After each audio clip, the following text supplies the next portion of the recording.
Merci à vous tous d'être venus aussi. Je vais vous parler de plantes non moins sympathiques et géniales, mais surtout des plantes que vous pouvez voir tous les jours en fait. Donc c'est ça qui est cool.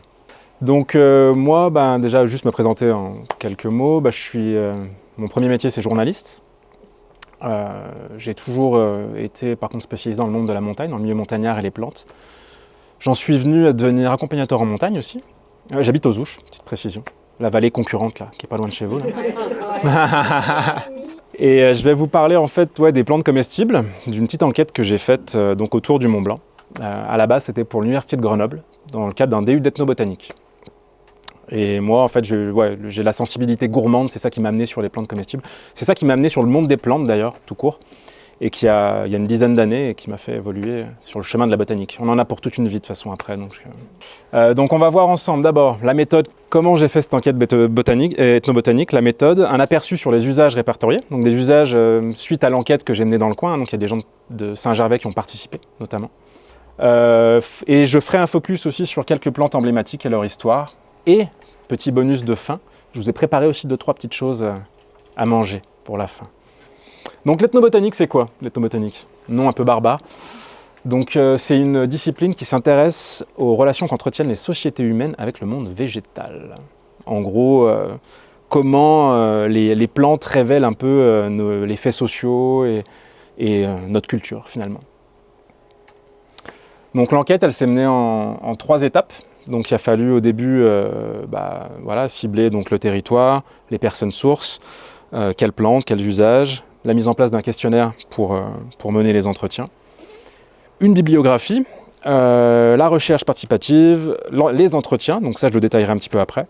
Et après c'est beaucoup d'analyse aussi de toutes ces données, et pour en ressortir justement ce que je vous disais, des faits de société, des catégories d'usage, et faire un focus sur ce qui m'intéressait moi en l'occurrence, et qui était l'alimentation avec les plantes sauvages. Donc moi mon objectif c'était vraiment de recenser les usages traditionnels et actuels des plantes sauvages, dites comestibles. On verra pourquoi je dis dites comestibles. Et finalement, ce qui m'intéresse aussi, moi, dans tout ça, c'est raconter des histoires. Qu'est-ce que les plantes racontent sur l'histoire des gens et sur l'histoire des habitants? Donc on le verra ensemble. Le territoire, finalement, il est assez vaste. Moi, mon mémoire pour mon DU d'ethnobotanique, il était basé sur Vallée de Chamonix et Pays du Mont Blanc à la base. Et un blablacar a fait que j'ai rencontré une dame qui conduisait une Clio en faisant un Grenoble-Chamonix. Cette dame était l'éditrice de la section montagne de chez Glénat. Et un projet de fil en aiguille est né, et du coup on a élargi un petit peu le champ au Valais, donc district de Martigny et d'Entremont pour ceux qui connaissent, et à l'ouest de la vallée d'Aoste. Pourquoi aussi la vallée d'Aoste? Moi, toute une partie de ma famille est de vallée d'Aoste et me parle de plantes depuis que je suis gamin, donc j'avais envie de creuser aussi à l'issue de cette enquête ce point-là. Donc les ressources, il y a plusieurs ressources. J'ai notamment travaillé avec les associations du patrimoine dans les différentes vallées, qui m'ont mis en contact avec des fois des guides du patrimoine et d'autres personnes, un tel connaît un tel, etc. Donc on déroule une petite pelote de laine comme ça. J'ai aussi participé à des événements, on voit là la photo, c'est l'INALP au col de la Forcle, pour ceux qui connaissent, côté suisse. L'INALP et la Désalpes, là en l'occurrence c'était la Désalpes la photo. Mais c'était un très bon départ aussi pour les enquêtes. Bon, il faut arriver à tenir le fendant, pour ceux qui connaissent le fendant aussi, le vin blanc local. Mais une fois qu'on arrive à passer ça, c'est bon. Et puis après, voilà, c'était aussi pas mal d'ouvrages à droite à gauche, des centres qui m'ont aiguillé, donc le Crépa, des jardins botaniques, comme celui de Champais, voilà, tout un tas d'associations, aussi le Centre de la nature montagnarde à Salanches, pour les mises en relation et pour avoir en fait toute la bibliographie, donc toutes les ressources nécessaires. Alors les entretiens, c'est pas une tâche très facile. Je sais pas, vous voyez la photo en bas à droite, je ne sais pas s'il y en a qui connaissent, c'est Germaine Cousin ça. C'est un petit bout de personnage, une dame qui a à peu près 96 ans, mais qui est encore au top de la forme. Une vraie bibliothèque sur les plantes. Bon, par contre, tu n'arrives pas à en placer une. Elle a l'excuse qu'elle n'entend pas, mais c'est pas toujours simple. Mais non, Germaine Cousin, pour ceux qui ne connaissent pas, vous regarderez, vous taperez sur Internet. Elle a écrit pas mal d'ouvrages, elle fait des conférences, C'est un sacré personnage. Et donc voilà, tout ça pour dire que oui, c'est des entretiens, il y a le côté formel où des fois, voilà, j'ai été rencontrer des gens, on s'est mis autour de la table, on a passé des après-midi comme ça, après on allait sur le terrain, autour de la ferme pour essayer de voir, parce que c'est bien beau de parler de plantes, mais des fois sur le terrain, on n'a pas toujours les bons mots pour parler de plantes, donc il faut confronter la réalité au terrain. Et des fois j'avais des bouquins aussi, les fleurs illustrées pour tout ça. Et souvent, c'était arrosé de liqueurs de framboise, de grappa. Donc je vous dis, j'ai travaillé, je suis accompagnateur en montagne aussi, mais j'ai travaillé aussi d'autres muscles. Le foie, en gros, pour résumer, quoi. Mais c'était super intéressant. Donc voilà, les gens m'ont spontanément souvent invité chez eux, etc. Donc j'ai gardé des super contacts et c'était vraiment une enquête enrichissante. Une 50aine de personnes, pour info. Comme je vous disais, il faut savoir nommer les plantes. C'est super important parce qu'on se rend compte qu'une plante peut avoir une dizaine, voire une quinzaine, une vingtaine de noms vernaculaires. Il y en a qui connaissent ou pas cette plante-là? Crapaudine. On l'appelle l'hysope souvent. Personne va à l'hysope au col de la Colombière? L'hysope au col de la Colombière. Donc l'hysope, son nom latin c'est Sideritis hysopifolia. Et quand je dis l'hysope, c'est ce que vous appelez hysope. Parce que le vrai hysope, l'hysope, il n'a pas des fleurs jaunes comme ça, il a des fleurs violettes. On voit la petite photo en bas à droite. Hysopus officinalis, le vrai nom de l'hysope. Enfin, en tout cas, oui, de l'hysope classique et qui est utilisé en pharmacopée, notamment. Donc, c'est super important de savoir de quoi on parle. Le latin, c'est la langue commune si on a envie de parler plantes. D'où d'aller sur le terrain. Enfin, j'ai beaucoup été sur le terrain avec les gens que j'ai interrogés pour confronter justement la réalité. Parce que thé des Alpes, thé des Chartreux, crapaudine, des thés des Alpes, il doit en avoir une centaine des thés des Alpes. Chacun a son thé des Alpes. En gros, thé des Alpes, ça veut dire la tisane qu'on fait avec ce qu'on a ramené de montagne, quoi. Donc, dans les prochains slides, vous verrez à chaque fois quand je parle de plantes, il y a toujours le nom latin pour savoir de quelle plante on parle. Donc, comme je vous ai dit dans l'enquête, j'ai récupéré donc des usages, donc différents types d'usages, du médicinal au vétérinaire, au récréatif, etc., etc. Parce que même si moi je focusais sur les plantes comestibles et que j'ai un questionnaire qui est établi, c'est scientifique, c'était dans le cadre de mon DU, on ne va jamais dans le vif du sujet dès le départ. Sinon les gens ne parlent pas. Enfin, on ouvre d'abord le sujet assez largement et du coup les gens parlent de tout un tas de choses. Mais c'est super intéressant aussi. Mais du coup j'ai recueilli tout un tas de types d'usages. Ce soir là on va se focaliser plus, parce qu'on n'a pas toute la soirée non plus, on va se focaliser plus sur l'alimentaire.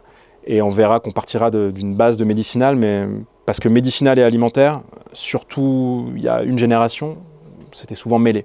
Les remèdes, c'était pas forcément, comme aujourd'hui, des choses qu'on allait prendre en complément, c'était souvent de l'alimentaire aussi. Et donc, ce qui revient fréquemment en termes de remèdes, c'est forcément, quand on est en montagne, les coups de froid. Comment se prémunir des coups de froid. Tous les maux de l'hiver, entre guillemets. Alors le sureau, Le sureau, il est revenu à multiples reprises. Côté valaisan, il l'utilise beaucoup sous forme de sirop de baie de sureau. C'est quelque chose, ça c'était vraiment impressionnant. Ils l'ont tous ça dans le placard. Et voilà, au cas où, quoi. Le sirop de baie de sureau, ça faisait mouche. Côté français et valdotin, c'était plus en tisane que les fleurs étaient utilisées pour ce type de remède. Ça a une action dite sudorifique, notamment le sureau. Donc ça aide à faire transpirer. Ouais, bien sûr, de la gelée, on peut faire vraiment plein de choses. Et pour le côté vraiment là plutôt comestible et gourmand, la fleur de sureau a un parfum qui est vraiment délicat, qui est fruité. Enfin, c'est génial, c'est génial. Mais ça a été un remède avant aussi. Maintenant, voilà, on a plus basculé sur ce côté-là, mais ça a été vraiment un remède. L'épicéa, épicéa que ce soit en tisane ou en sirop, justement, même manière. Épicéa, sapin, tous les résineux. Mais l'épicéa principalement, parce qu'on a principalement de l'épicéa. Le serpolet, encore beaucoup utilisé. Séché, utilisé en tisane pour la gorge. Un grand classique. Un autre grand classique, le tussilage. Tussilage, en patois, tacounet, parfois, si ça parle à certains. Tacounet qui a donné le nom d'un hameau dans la vallée de Chamonix, aux Ouches, Tacona, qui vient de l'endroit où il y avait des tacounets. Ouais. Petite parenthèse en termes de toponymie, quand on connaît un peu les plantes, on se rend compte que ça a influencé énormément la toponymie. La léchère, l'endroit où il y a les lèches, qui est souvent humide, bref, il y en a énormément. Une autre plante que j'ai recueillie notamment, ça, la première fois, c'était là où j'habite, au Chavant, à la route d'Esnailles, dans une vieille ferme, et une personne qui a vécu à la ferme et avec ses parents, ses grands-parents. Et elle se rappelait de son grand-père qui allait chercher le lichen et qui le faisait en décoction, en prévention donc des maux de l'hiver. Donc je l'ai entendu quelques fois, je l'ai eu 3 fois cité côté français, et par contre côté valdotin et côté suisse, beaucoup plus. C'était vraiment utilisé. Et ça c'est intéressant, je l'ai testé moi cet hiver, là, parce que comme tout le monde, j'ai chopé la crève. Et ça marche très très bien. C'est en décoction, hein. Donc connaissez la différence entre infusion et décoction. Décoction, on fait bouillir avec la plante pendant encore 5 minutes, voire plus. Mais voilà, on n'arrête pas au moment où ça bout. Et les lichens, encore une fois, pour faire le parallèle avec la Suisse, les Suisses, ils vendent carrément des bonbons au lichen dans les supermarchés, pour ça, pour la gorge. Alors c'est marrant, c'est un remède qui était vraiment traditionnel, qui pour le coup, côté français, a été un peu perdu. Autre parenthèse, j'ai des architectes des fois en client, ils me disent qu'ils achètent du lichen d'Islande à Paris, une fortune. On leur vend du lichen une fortune. Il y en a plein dans tous nos sous-bois d'épicéa. Donc une fois qu'elle a vu ça, elle était en train de faire des stocks dans la sortie. Et ouais, c'est marrant. Donc, mais le lichen, ouais, voilà, maintenant vous le verrez peut-être d'une autre manière. Et c'est vraiment intéressant. Et c'est intéressant aussi d'un point de vue comestible. Moi je travaille aussi avec des cuisiniers. C'est une plante qui en bouillon, une fois qu'on a fait, on change la première eau, parce qu'on a pas mal d'amertume, on a beaucoup de principes amers. Donc on le fait bouillir. Quand ça bout, on enlève l'eau, on remet de l'eau, on fait bouillir.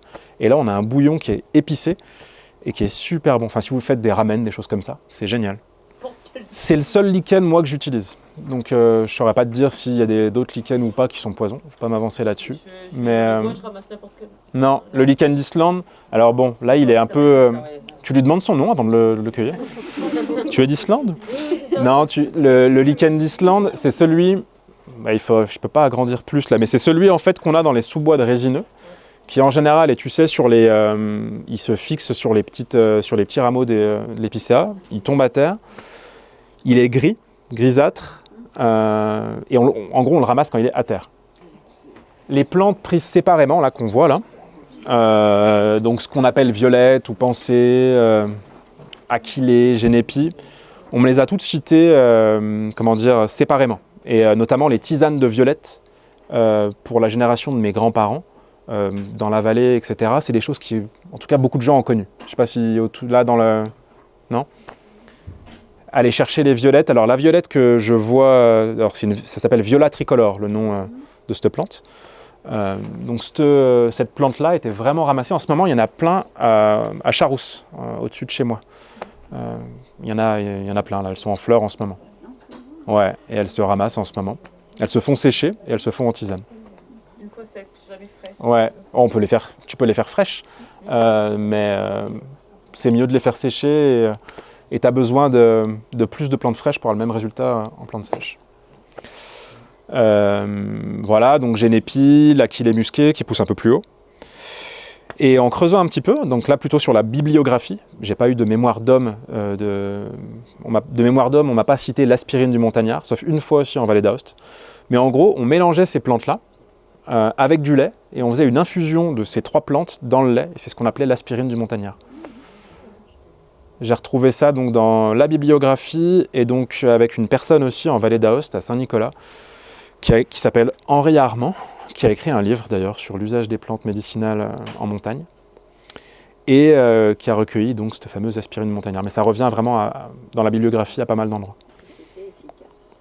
En tout cas, s'il y a bien une chose, aujourd'hui on va chercher dans la pharmacopée autour du monde. Pourquoi ? Parce qu'on a les moyens de faire venir des produits du monde entier. 1 ou 2 générations avant, alors dans la vallée de Chamonix c'est peut-être un peu différent parce qu'il y avait beaucoup de tourisme, etc. Mais il faut bien se dire que dans les vallées alpines, on était quand même sacrément coupé du monde. Dans beaucoup de vallées, il fallait faire avec ce qu'il y avait autour de la ferme, et basta. C'était une question aussi de survie. Donc on apprenait à faire avec ce qu'on avait autour de soi. Donc voilà, on faisait avec, quoi. Et on a développé des remèdes comme ça. Mais ce qui est drôle aussi d'ailleurs, c'est que là, moi, ce que j'ai fait sur le Tour du Mont Blanc, on peut retrouver des choses similaires en Autriche, en Bavière, et alors que les gens étaient quand même loin, on utilisait quand même les mêmes plantes pour les mêmes choses. Donc c'est... il y a eu, en tout cas, à un moment donné, voilà, il y a eu une connaissance peut-être empirique commune. Non, l'Achillée musquée, Achillée musquée, elle est, si tu veux, elle pousse à partir en général de 1500 mètres d'altitude, sur sol siliceux, donc pas calcaire. Tu vas la retrouver typiquement vers chez moi quand tu vas à la randonnée qui s'appelle la Jonction. Ça parle, ouais. Quand tu arrives, dès que tu commences à sortir de la forêt. Voilà. Tu sors de la forêt, c'est voilà, à partir de l'étage subalpin, tu commences à en avoir. C'est une petite achillée très parfumée. Très parfumée, qui a été aussi beaucoup utilisée pour les liqueurs, dans pas mal d'endroits. Confiture et condiments, on arrive dans l'alimentaire. Carvi, ça parle à pas mal de monde, le carvi. Il y en a pas mal vers le col de Vos, dans les prés. Alors le carvi, ça se présente, donc quand on le ramasse, il commence à être un peu sec, donc à la fin de l'été, en tout cas avant la fauche. Et c'est une plante qui est haute comme ça, de la famille des ombellifères, des apiacées, donc tu sais, c'est comme la carotte sauvage, ouais, etc. Le cerfeuil. Ça a des feuilles très fines, mais en général, quand tu le vois, donc quand tu le cueilles, à ce moment-là, tu vois surtout les petites graines qui sont au-dessus et qui sont déjà sèches et qui ressemblent à ce qu'on voit là. Moi qui suis accompagnateur en montagne, j'ai plein de spots autour du Mont Blanc parce que je fais souvent des tours du Mont Blanc. Mais donc le col de Vos, il y en a pas mal. Entre Champey-le-Bas et Champey-le-Haut, donc ça c'est côté suisse, donc tous les prés là, il y en a. D'ailleurs, petite anecdote, il y avait une personne, c'était marrant, qui allait faucher les prés. Et elle me disait, donc elle m'a vu ramasser quelques graines de carvi. Et elle me disait, mais c'est marrant, il y a une dame qui est venue ramasser aussi il y a quelques jours, une vieille dame, des trucs là, mais qu'est-ce que vous ramassez en gros Et donc je lui ai fait sentir, parce que c'est très aromatique le carvi. Et elle me dit, ah ouais, on a ça nous. Donc c'est marrant, il y a des trucs comme ça qui se sont un peu perdus, alors que pourtant côté valaisan, ça s'utilise beaucoup aussi. Le problème, c'est que maintenant, un peu comme les baies de genièvre qu'on voit à droite, c'est des choses qu'on trouve en supermarché. Donc on se dit, ça sert à quoi d'aller le cueillir finalement? Enfin en tout cas, ça s'est perdu cette cueillette-là. Parce que maintenant, on la trouve facilement, on trouve ces choses-là en supermarché, notamment. Donc le carvi, ouais, très utilisé, et ça a été utilisé comme, notamment là, je pense à Cordon. J'ai eu pas mal de témoignages de gens qui les cueillaient à Cordon et qui les mettaient dans les saucissons, parfois dans le fromage, des choses comme ça. En gros, on l'utilisait pour ses vertus digestives et aromatiques. Il se reconnaît plus facilement, encore une fois, quand il est en graines. Donc en gros, quand il est, entre guillemets, prêt à cueillir. Non, c'est pas simple, franchement. Et même pour des gens qui s'y intéressent, des fois, ils ont du mal à trouver le carvi. C'est bien de connaître des gens qui connaissent où il y a du carvi. Notamment à Cordon, elle se rappelait, bah voilà, sa mère allait le chercher. C'est pas loin des pistes de ski de Cordon. C'est souvent, voilà, c'est dans les prés. Déjà, clairement, c'est dans les champs, dans les prés. Et c'est pas simple à reconnaître avant les graines. Par contre, les graines, si vous prenez et que vous touchez les graines, c'est très très puissant. Et là, vous pouvez pas vous tromper. C'est vraiment la seule manière, en tout cas, d'être sûr de trouver le carvi. De toute façon, enfin voilà, sur le terrain, encore une fois, quand je fais moi mes sorties sur le terrain, il y a plusieurs choses qui te donnent des pistes pour trouver la plante que tu veux, mais le milieu en est une. Savoir dans quel milieu tu te trouves, c'est quand même une super clé. Là, je parle de clé de détermination, pas botanique au sens vraiment botanique scientifique du terme, où là, on va avoir notre clé et on va chercher avec notre flore. Mais il faut bien se dire que, toutes ces plantes dont je parle aujourd'hui, les gens qui les ramassaient n'étaient pas botanistes. Donc, il y a d'autres clés de détermination. Le milieu en est une, l'odeur. En gros, qu'est-ce qu'on joue? On joue avec les sens. Les sens et quand même le milieu, la connaissance du milieu où pousse cette plante-là. Et aussi quand même la période où elle arrive. En gros, il y a ces connaissances-là qui sont à la portée de tous et qui sont intéressantes. Mais le carvi n'est pas simple. Pourquoi d'ailleurs on savait peut-être mieux à l'époque où était le carvi et comment le ramasser? Un truc tout bête, c'est qu'en gros, il faut bien se dire que les cueillettes, il y a une génération, quand on vivait de la ferme, voilà, elles étaient dictées par les travaux des champs et la vie de la ferme.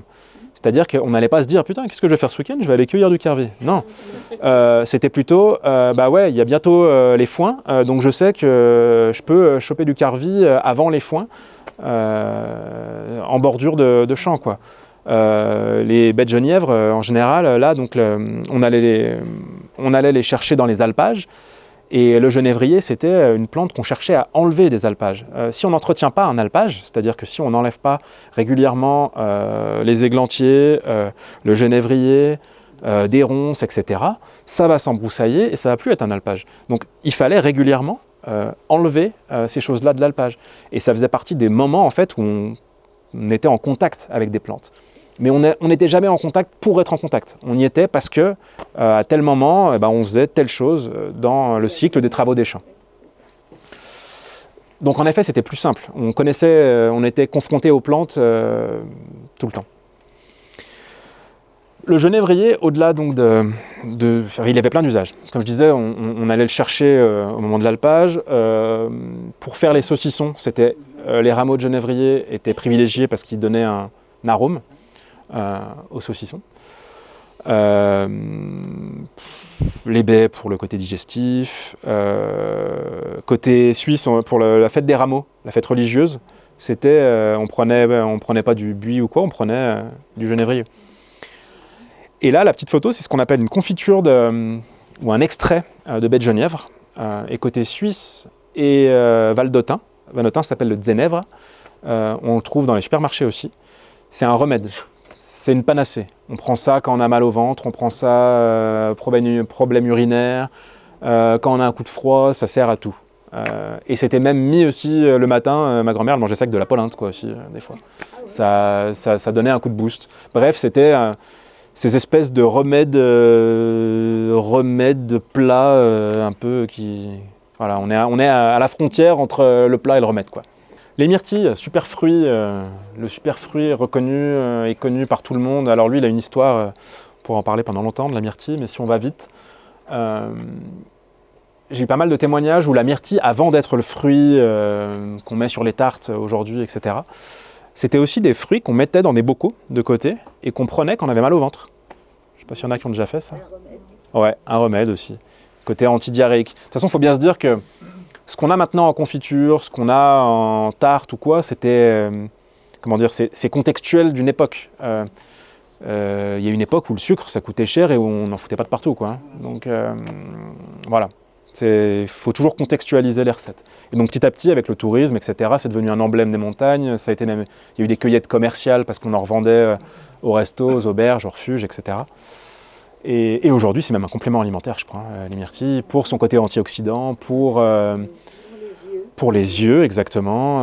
Ça améliore la vision nocturne, a priori. Et ça, c'est connu même depuis la Seconde Guerre mondiale. La Royal Air Force prenait ça en concentré parce qu'eux, ils volaient de nuit et il fallait améliorer la vision nocturne. Donc, ouais, la myrtille, encore une fois, à la frontière entre plat et remède. Prunes et pommes sauvages. Alors, les prunes et pommes sauvages. Alors, les pommes, je ne sais pas si je le prononce bien, comment on dit, les creusons ? Ouais, hein. En patois, donc les pommes qui poussent un peu, qu'on va chercher plus loin, qui poussent toutes seules, qui sont plus petites, plus acides. Pas si mauvaises quand même, hein. Moi il y en a pas loin de chez moi, c'est pas pire des fois. Ouais, bon, elles servaient en gros à faire quoi ? De la gelée, du cidre, de la gnôle, hein, de l'eau de vie, et idem pour les prunes. Il y avait des prunes justement, ce qu'on appelait prunes à cochon, prunes... Botché, je ne sais plus comment on dit aussi. Bref, il y a plusieurs noms patois. Et donc qui servaient vraiment plus alcool et confiture, des choses comme ça. L'églantier, bien sûr aussi, hein, qu'on cherche beaucoup maintenant pour le côté vitamine C. Grosse teneur en vitamine C. C'est le cynorhodon. Ouais. Donc ça, pareil, on n'a pas trop de mal à en trouver. Il y en a partout. Pissenlit, aussi dans un autre genre, la confiture de fleurs de pissenlit. Donc ça, moi j'ai un petit sirop que vous pourrez goûter tout à l'heure aussi. On peut faire vin, on peut faire limonade, on peut faire vraiment comme on fait avec le sureau. On peut faire pas mal de choses. Donc ça, on est plus sur quelque chose de moderne qui est arrivé. C'est vraiment une recette, je crois, qui est dans les années 70, donc c'est vraiment pas si récent, mais qui s'est vachement propagée de partout. Qui s'est propagée et c'est vrai qu'il est bonne. Les eaux de vie et liqueurs, on reste un peu dans le médicinal quand même encore. Donc je vous ai dit que les prunes et les pommes, on en faisait parfois de l'eau de vie. Ah, ouais, le sorbier des oiseaux aussi. Ouais, à votre avis, vous savez dans quel endroit là autour du Mont Blanc on faisait avec le sorbier ? En gros, aux endroits où il n'y a pas de fruitier. aux endroits où, où les fruitiers classiques ont du mal à pousser, et ben, on utilisait des choses comme le sorbier des oiseaux. Ouais, c'est des témoignages que j'ai eu à Valorcine, ça. Ouais. Et que j'ai retrouvé aussi même dans la bibliographie. La petite photo que je vous ai mis à gauche, là, c'est une photo qui fait marrer, mais il y en a peut-être parmi vous qui le font encore, qui laissent fermenter donc, les prunes ou les pommes avant que le bouilleur de cru ambulant arrive début novembre chez nous, là, souvent aux Ouches. Et après, hop, on amène les tonneaux et ils distillent et voilà, on a notre alcool. Donc voilà, avec les prunes, etc. Mais ça se faisait aussi avec le sorbier. À Valorcine, du coup, aussi, ils me disaient que la gentiane, eux, ils faisaient la gentiane pourpre. Encore une fois, c'est du bon sens, mais ils n'avaient pas de gentiane jaune à proximité, ils n'allaient pas aller faire des kilomètres pour... Il y a très peu de différence. On a les mêmes principes amers. Pour vous dire, même côté Val-d'Autun et plus bas, côté Côte Ligure, donc vers Gênes, ils prennent la gentianelle, là, les petites gentianes printanières, les racines, qui sont petites pourtant, hein, des gentianes printanières, pour faire des liqueurs de gentiane. Il en faut très peu, c'est tellement puissant. Donc oui, on a des principes amers dans toutes les gentianes, on en a beaucoup dans la racine, qui sont concentrés, mais on en a aussi dans les feuilles notamment, on pourrait le faire aussi avec les feuilles. Donc mais ouais, ça c'est quelque chose vraiment qui est ressorti un peu de partout. Il y a eu, tout le monde faisait sa gentiane un peu de partout. Oui, mais c'est très bon. C'est très bon, alors c'est très bon. Moi j'en fais aussi de temps en temps, mais j'ai quand même du mal avec ce côté très très amer et un peu terreux. Il faut bien compenser avec du sucre un peu, ouais. Ouais. Mais en tout cas, c'est quelque chose qui a été très populaire et qui s'est fait pas mal. Mais ça illustre bien le côté, ce que je vous disais tout à l'heure, on fait avec ce qu'on a autour de chez nous. L'achillée musqué, dont on a parlé tout à l'heure, il l'appelait à Sarreillé, donc vers le Val-de-Bagne, donc côté suisse. Ils appelaient cette plante soit la blanchette, soit l'achillée des enfants ou des vieux. Pourquoi pas l'achillée des enfants, pardon, je dis des bêtises. Le génépi des enfants ou le génépi des vieux. Pourquoi? Parce que c'était les enfants ou les anciens qui allaient plus le chercher que l'autre génépi qui était plus compliqué à aller choper dans les moraines. Alors que l'achillée musquée, elle était plutôt dans les endroits simples d'accès. Elle était juste elle était à l'étage subalpin, mais elle était plus simple d'accès. Ouais, elle est comme ça. Ouais, pas plus haute que ça. Il y a énormément de variétés d'achillées. Pour le coup, il y a les achillées à longue feuille, les achillées millefeuilles, il y a les achillées musquées, ouais. Les achillées herbarota, l'achillée naine, qui est très belle aussi, qui pousse à Valorcine. L'achillée noirâtre. Il y a même des achillées, l'achillée de Clavenin, j'étais dans les Dolomites l'année dernière, il y a une achillée qui pousse que dans ce coin-là, enfin, beaucoup d'achillées. Beaucoup sont aromatiques, il y en a très peu qui ne le sont pas. Alors on fait de l'eau de vie avec ça? Alors, côté suisse, par exemple, le génépi, pour eux, la plupart du temps, c'est une distillation. Donc ils vont mettre les brins de génépi ou d'achillée avec les pommes, et on va le distiller, et on aura le goût comme ça. Ouais. Alors que côté Val-d'Autun et côté français, c'est plutôt une macération classique dans l'alcool. Le génépi, enfin les génépis, parce que je vous ai dit qu'il y a des achillées qu'on appelle génépi, mais il y a aussi plusieurs variétés de génépi qu'on va rechercher en montagne. La plupart du temps, c'est umbelliformis, mais on a aussi Artemisia génépi, qui est dit génépi noir aussi, on appelle. Voilà, il y a plusieurs variétés. Nous, c'est quand même l'umbelliformis qu'on a en plus grand nombre. Il y en a dans la vallée de Chamonix, il y en a aussi, par exemple, dans la réserve là, de Sixte-Passy, on en a à pas mal d'endroits. L'absinthe, plus côté Val-d'Autun et Valaisan, ça, et qui a donné lieu à pas mal de cueillettes commerciales parce que les liqueuristes les rachetaient. Ça repousse, hein, pour le coup, moi j'en ai replanté aux Ouches, donc pas du tout, ça aime bien normalement les coteaux secs à l'état sauvage, coteaux secs ensoleillés. Moi je l'ai mis à un endroit bien humide aux Ouches où il n'y a pas trop de soleil, et ça repousse bien pourtant. Les soupes aux herbes sauvages.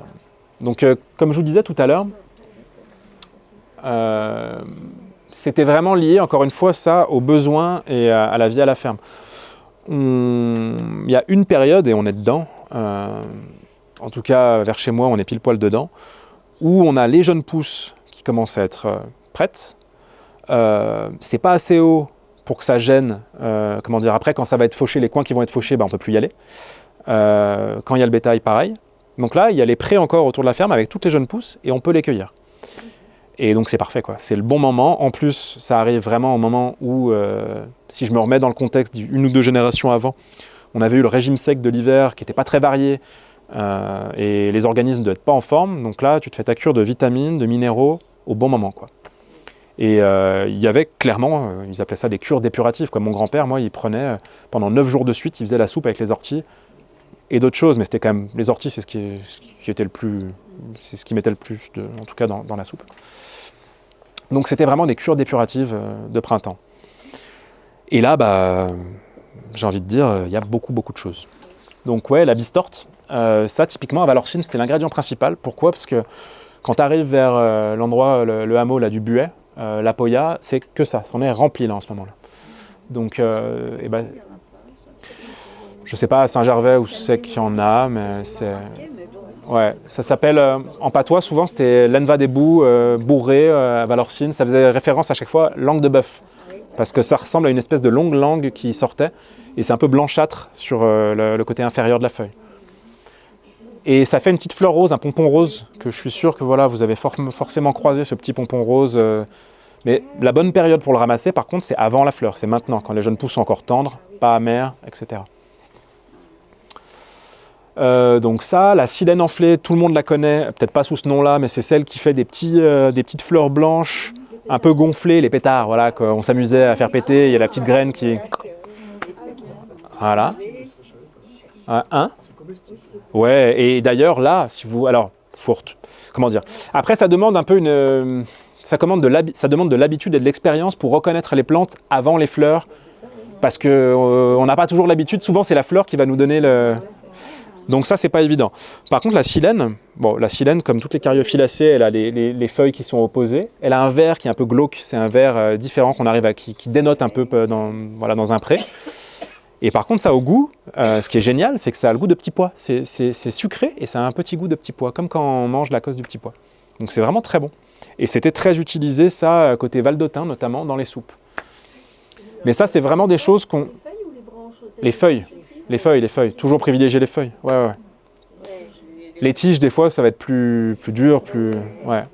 C'est vraiment une feuille qui est consommée. Mais encore une fois, là, il y avait quelque chose où on allait sur le terrain. On était beaucoup plus exposé, finalement, à aller dans les prés à tel ou tel moment avant. Et du coup, tu arrivais à la reconnaître à force. Parce que typiquement, c'est ça. C'est s'y habituer à chaque moment de l'année. Et c'est génial de faire ça parce qu'après, avec l'expérience, tu arrives à reconnaître toutes les plantes n'importe quand. Pissenlit, qui a traversé pour le coup lui les époques un peu de partout, je crois en Europe de partout, on le retrouve même au Japon.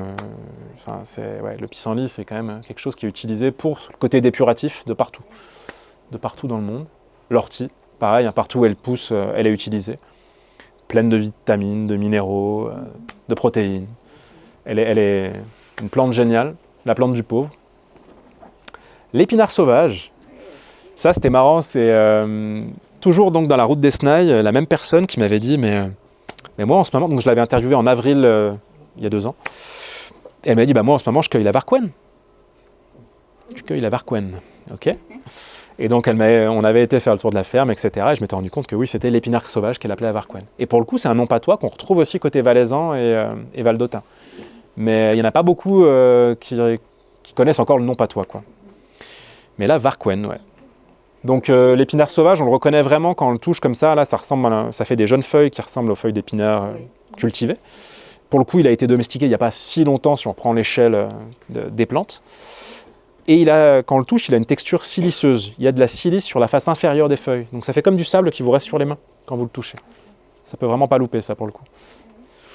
C'est plusieurs variétés de kénopodes qui sont comme ça. J'en parlerai plus en détail plus loin du kénopode, donc je ne vais pas m'étaler tout de suite. Et l'oseille des prés qui est facile ça, à retrouver dans tous les prés, avec ces 2 petits lobes qui rebiquent sur le bas de la feuille. Le côté acide qui est assez intéressant de l'oseille, qu'on peut faire pas mal de choses en comestible. Alors l'ortie blanche n'est pas l'ortie.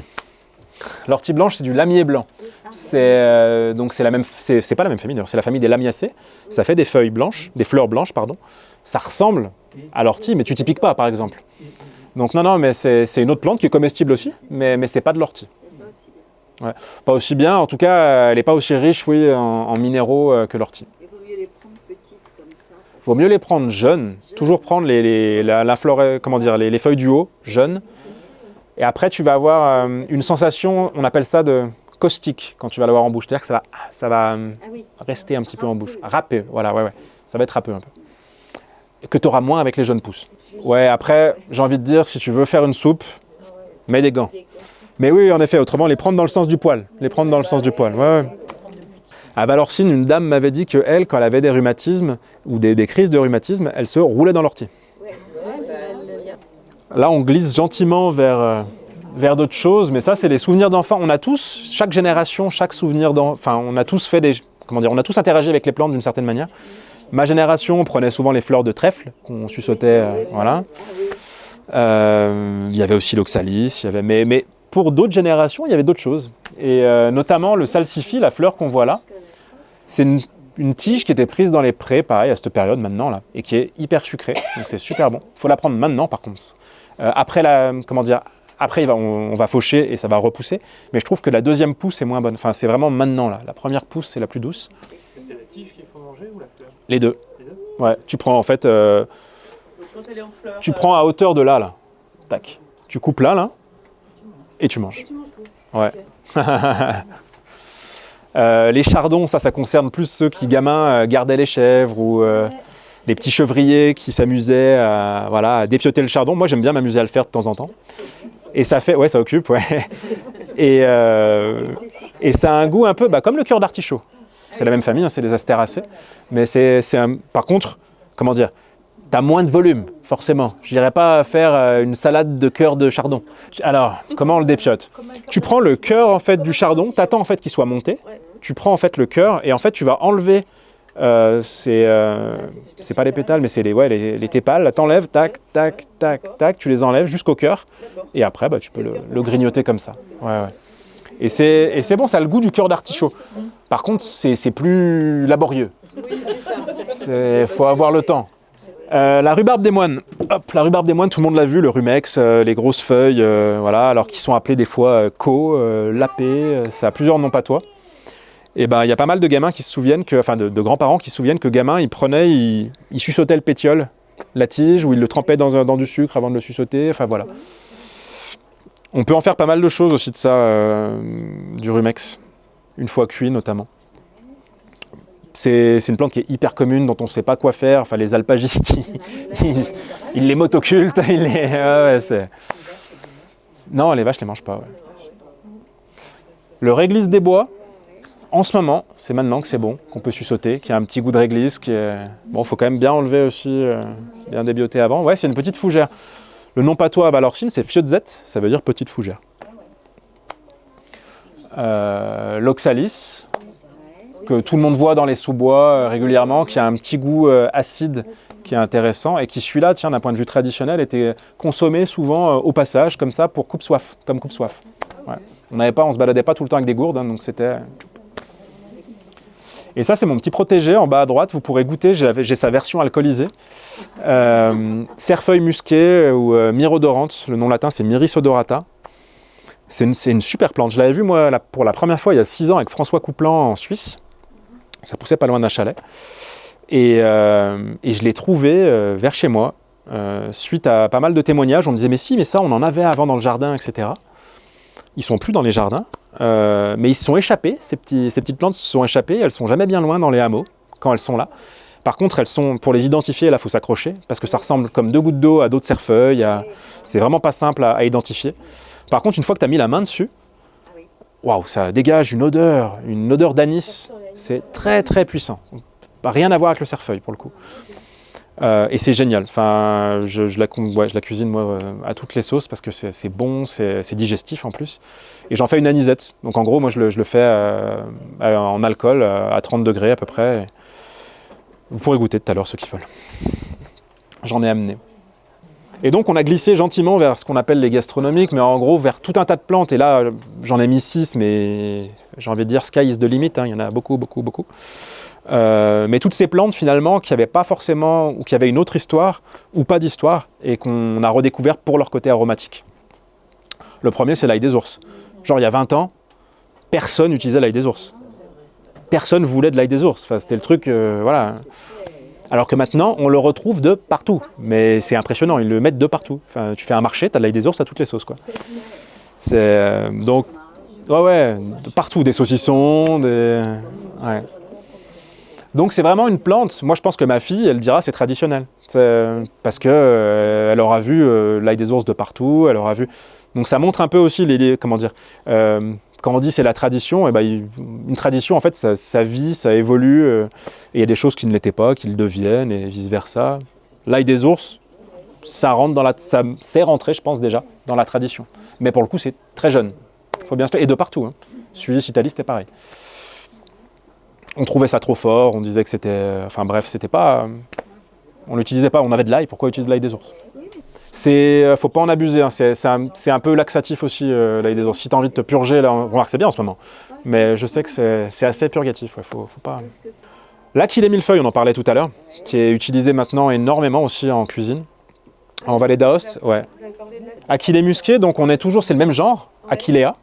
Mais en fait, c'est une autre plante. C'est comme je disais tout à l'heure, il y a une quinzaine, voire plus d'Achillea. Il y a beaucoup de variétés d'Achillée. C'est la plus commune, celle-là, l'Achillée millefeuille, que tu vas retrouver en fait dans les prés, dans les champs, en fleurs, ouais, ou en bord de chemin. C'est très très beau, ouais.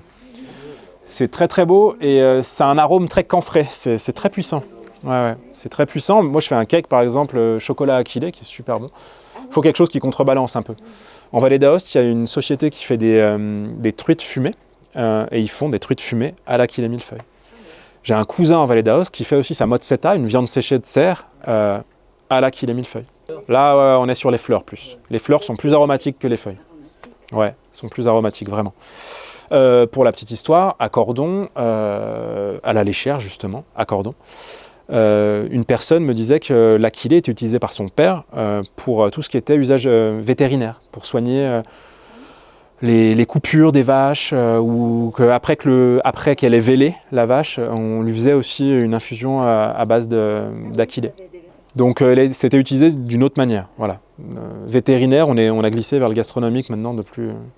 Le mélilo, la plante des pâtissiers, une super plante qu'on trouve de partout, qui est très peu connue. Fleurs blanches, des toutes petites fleurs blanches, c'est de la même famille que les trèfles. Ouais. Blanches ou jaunes. Il y a le mélilo blanc et il y a l'officinal qui est jaune. Ouais, c'est très fin, ça pousse dans les terrains qui ont été retournés en bord de champ. On le trouve, c'est très très commun. Mais par contre, assez discret, et pour le coup, il n'a aucune histoire celui-là. Il n'a pas de nom patois, enfin j'ai trouvé aucune histoire sur celui-là localement. Mais par contre, aujourd'hui, les pâtissiers, ouais, un pâtissier à Chamonix, à Megève, pas mal de personnes aussi, de restaurateurs. Voilà, c'est quelque chose qui est très connu, c'est un arôme de vanille, de fève tonka qui est super intéressant.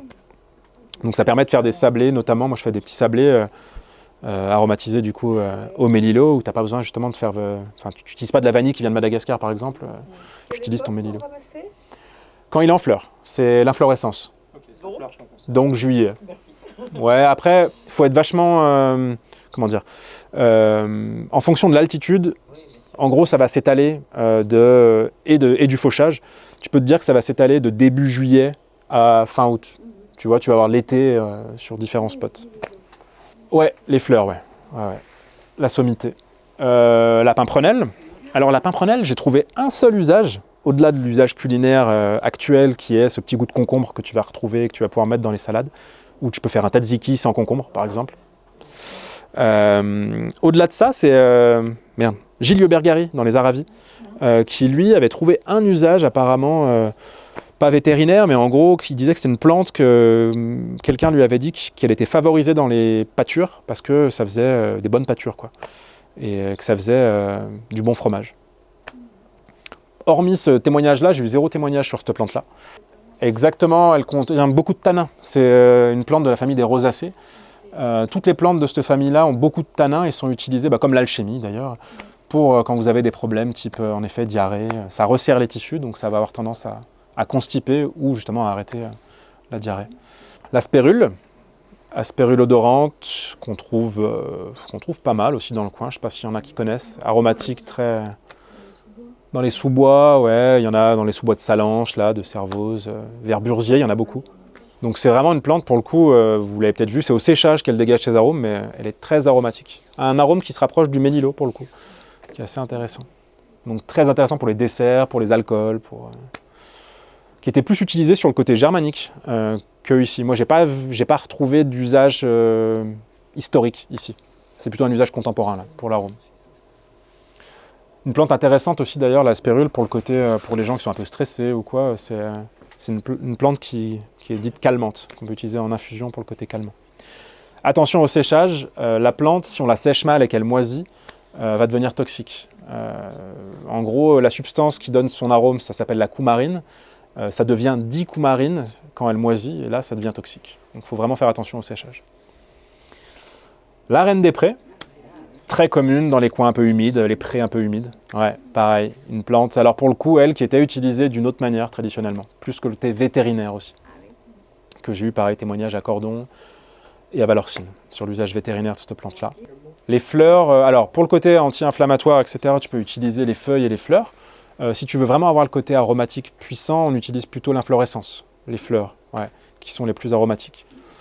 Qui ont un goût un peu, moi je trouve, c'est entre la vanille et l'amande amère, c'est particulier, c'est très bon. Ouais. Et je vais faire juste un petit focus sur 2-3 plantes, parce qu'il y a 2-3 plantes assez intéressantes.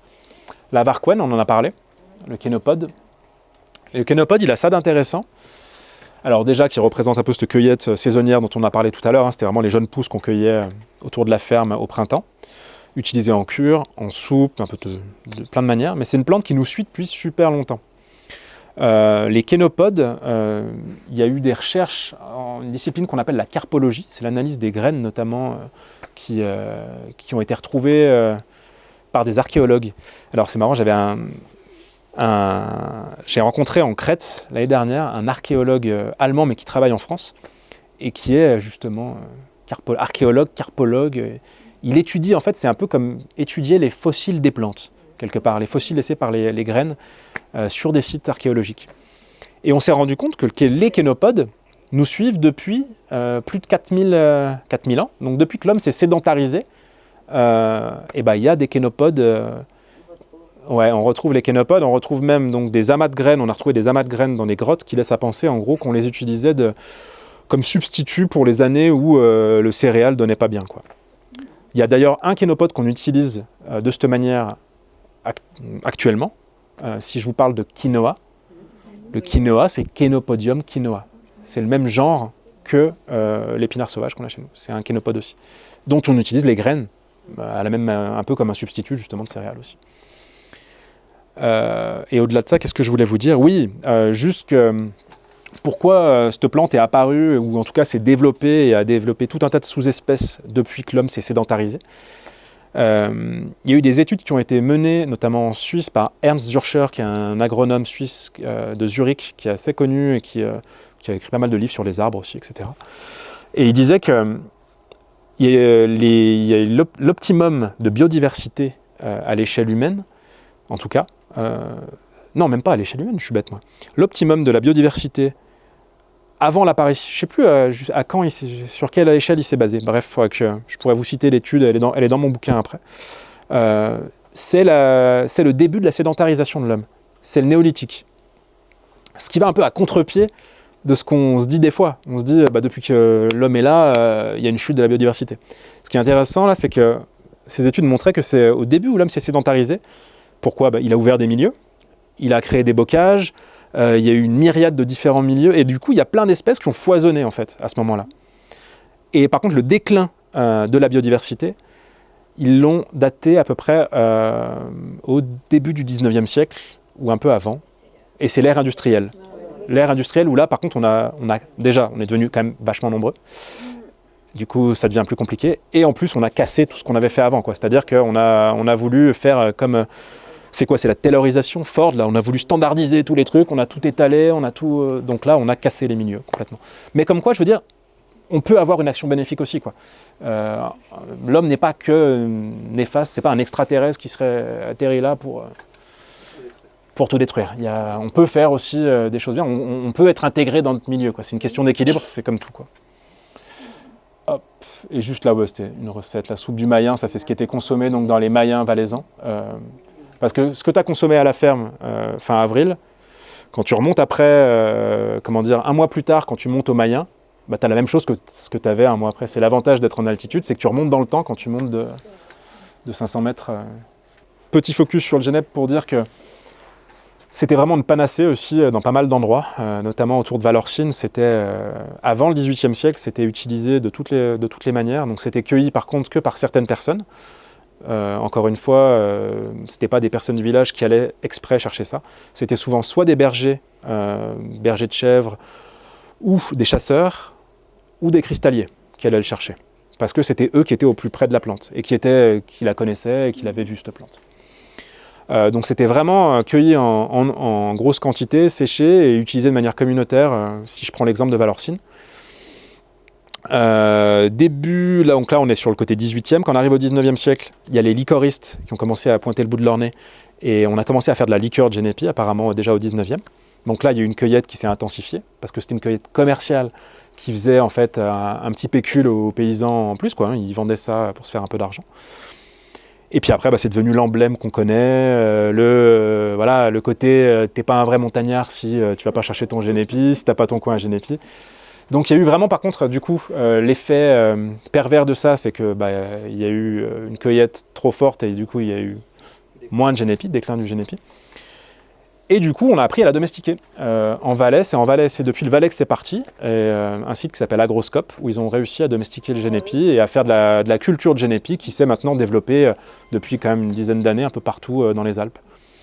On n'en a pas trop nous côté Haute-Savoie. Mais il y en a pas mal dans les Hautes-Alpes, Isère, Savoie aussi, et puis côté Valais et Val d'Aoste, il y en a pas mal aussi. J'ai interviewé une dame notamment en Vallée d'Aoste qui faisait ça pour le livre. Alors en sauvage, ouais, c'est réglementé, mais c'est réglementé par département parce qu'elle n'a pas de protection au niveau national qui l'encadre, donc c'est par département que ça se traite. Et pour le coup, la Haute-Savoie, on est le département le plus laxiste là-dessus. Ouais. Alors bien sûr, quand on est en réserve, c'est autre chose. Quand tu es en réserve, tu es en réserve. Là, c'est les règles de la réserve qui s'appliquent. Mais si tu n'es pas en réserve, en Haute-Savoie, on n'a pas de limite à proprement parler. Alors que côté Savoie, côté Hautes-Alpes, côté Isère, on est limité, je crois, à... maintenant, ils ont changé le truc, mais je crois que c'est par an à une centaine de brins, un truc comme ça. En gros, de toute façon, l'idée, c'est ça, c'est d'avoir c'est pour son usage personnel et pas faire du commerce, parce que c'est... Et là, j'avais mis la petite recette du Genepi blanc. C'est une recette que j'ai prise en Vallée d'Aoste, qui est dans mon livre, ça, où on a ce qu'on appelle une suspension. C'est-à-dire que, en gros, c'est pas une macération. On met de l'alcool à 96 degrés, made in Italy, parce que chez nous, on peut pas. Et on prend une gaze. Donc une gaze, vous savez, c'est une espèce de... Voilà. Hop, on met les plantes donc, dans la gaze, on la suspend juste au-dessus de l'alcool, et on laisse ça pendant 1 mois et demi.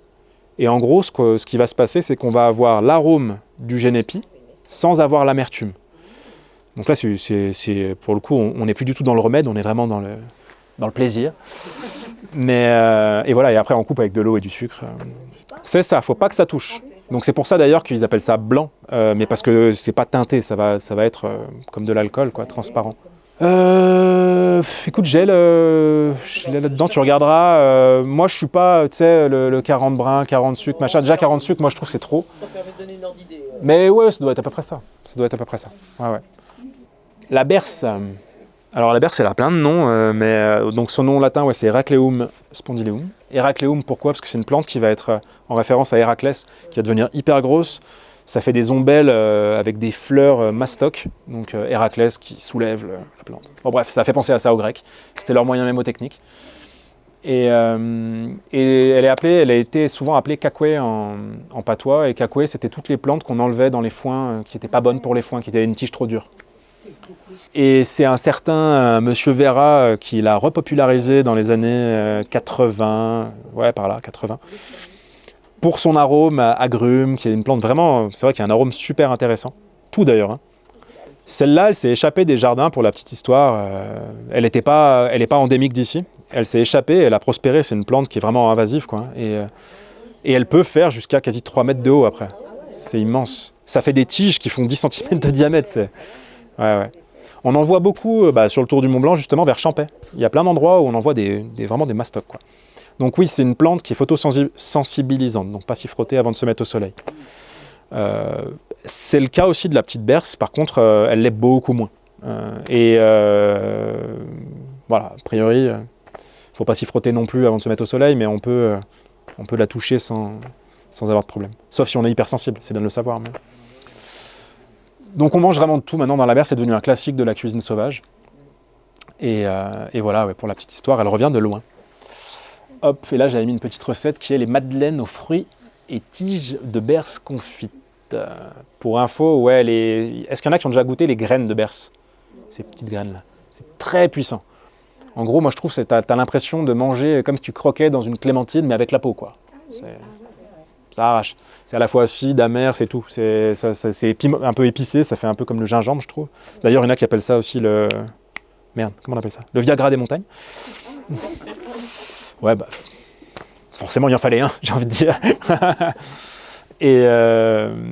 Et donc, ouais, moi, pourquoi je la confie pour atténuer ce goût un peu puissant, quoi. Donc, avec beurre et sucre, ça calme. Ça atténue un peu. Ça atténue, ouais. Et j'aime bien finir sur cette plante qui a rien à voir avec les autres, pour le coup. C'est joli. C'est une plante, ouais, qui est assez commune donc dans les sous-bois un peu humides, qui n'a pas de nom patois parce que sûrement pas d'usage, hein. Mais par contre, c'est une plante que je trouve très belle et qui a enfin moi qui me parle parce que pour mon enquête j'ai rencontré une personne notamment alors au Contamine Montjoie à Notre-Dame-de-la-Gorge, un certain Joseph Ray qui vit en retraite spirituelle depuis plus de 25 ans dans une petite maison accolée à la chapelle. Et c'est marrant, c'est un personnage, vraiment. Il a été prêtre ouvrier avant, et c'est un botaniste aussi, il est mycologue, etc. Donc il s'intéresse à plein de choses. Et de la plante, il m'en a parlé d'une jolie manière. Et il me disait, bah, par exemple, cette plante-là, il me disait, mais elle t'évoque quoi, en la regardant à une distance à peu près comme ça. Bah, je disais, bah oui, bah, comme ça, on pourrait dire juste que c'est une plante avec des fleurs blanches, quoi, qui est assez commune. Et il me dit, ok, mais regarde, si on s'approche un peu. Alors là, bon, je ne sais pas si vous le voyez, mais si, vous le voyez. Donc en gros, quand on s'approche un peu, on voit qu'il y a une myriade de petits points, de petites touches colorées et même de dégradés, en fait. Ça va de l'orange au violet. Donc elle est juste magnifique, quoi. Et il me dit, est-ce que tu crois que les plantes, elles n'ont pas quelque chose aussi à nous apprendre sur nous-mêmes? Tu vois la plante là, c'est un peu comme des personnes qu'on aurait croisées, des gens que tu croises tous les jours, qui ont l'air banals. Mais tu vois, quand on fait vraiment attention aux gens, et qu'on y regarde de plus près, et ben on a tous quelque chose de beau en nous, quoi, et on a tous un petit trésor, quoi, et on ferait mieux des fois d'être plus ouvert à toutes ces rencontres et aux gens en général, même s'ils ont l'air communs. J'ai appelé ça l'allégorie du saxifrage. Donc voilà, regardons les plantes un peu plus près, et je trouve que la cueillette et toutes ces choses-là, c'est une manière de trouver des prétextes pour justement se rapprocher un peu de ce monde végétal qu'on côtoie tous les jours, qu'on piétine sans y prêter attention.